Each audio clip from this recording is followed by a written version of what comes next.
I think sanctions were very important because it isolated the economy. More financial sanctions, because not selling arms to South Africa didn't work because it stimulated them to start their own arms industry.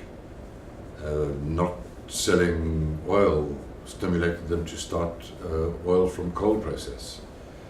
But financial sanctions, the decisions in 88 and 89 of great financial institutions to refuse to roll over the debt of the South African economy, those were absolutely devastating, absolutely devastating. So in broad terms, yes, I think hugely successful. And I think in hindsight, people hated one man more because of that, more than anybody else, and that was Desmond Tutu.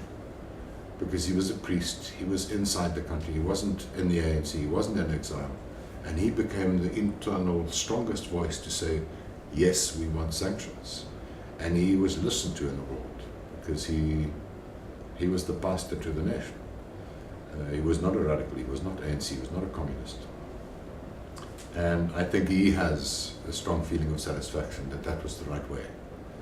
And that him coming out in favor of sanctions swayed a whole lot of people. Because remember, Margaret Thatcher and Ronald Reagan were dead set against sanctions. And in the end, this economy was bankrupt.